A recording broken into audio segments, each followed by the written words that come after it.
In a quiet village, nestled between rolling hills and thick forests, there lived a young boy named Arjun.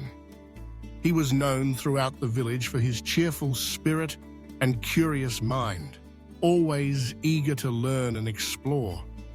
His father, a wise farmer, often told him, "The most powerful tool you'll ever have is your mind. Learn to control it, and you can shape your destiny."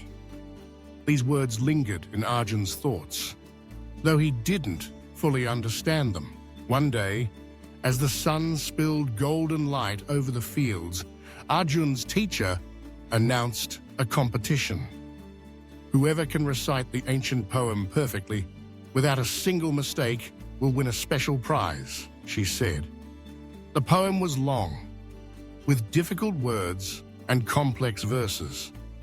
Many students groaned, but Arjun's eyes sparkled with excitement. He wanted to win, not just for the prize, but to prove to himself that he could do it.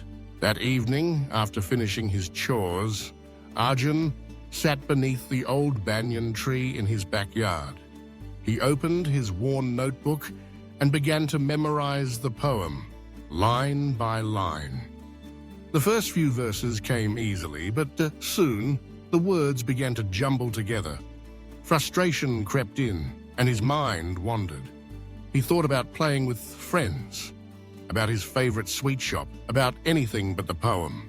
He slammed his notebook shut and sighed. At that moment, his father walked over, carrying a basket of ripe mangoes. "Why so troubled, son?" he asked, sitting beside him.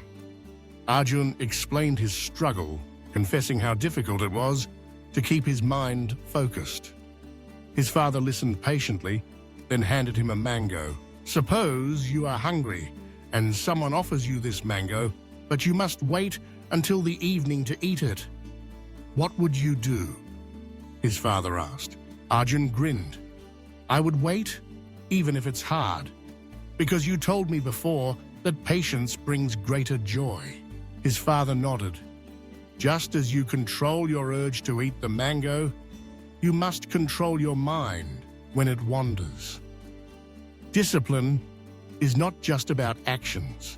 It's about guiding your thoughts back to your goals again and again. Inspired by his father's mantra, Arjun decided to try again. He set small goals for himself.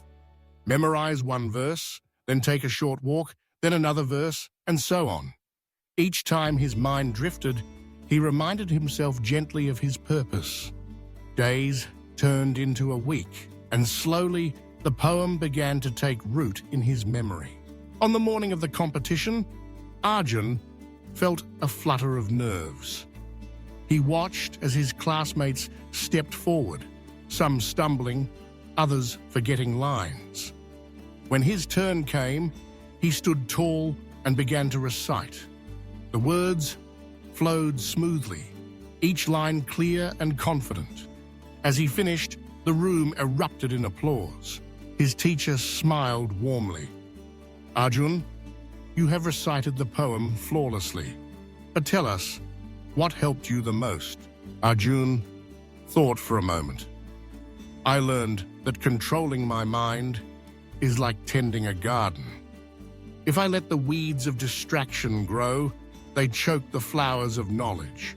But if I pull them out and care for my thoughts, my mind becomes strong and focused."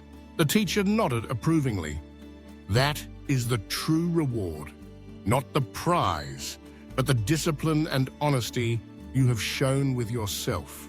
On his way home, Arjun's friend crowded around him, eager to hear how he had done it. He shared his secret. "It's not magic. It's about being honest with yourself when you're distracted or tempted to give up, and gently bringing your mind back to what matters." Over time, Arjun's dedication inspired others in the village. His friends began practicing the art of focus, whether in studies, sports, or helping their families. The village started to thrive as more children learned the value of discipline and honesty.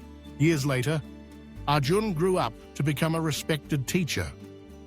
He passed on the lesson he had learned under the banyan tree, that the greatest battles are fought within our own minds.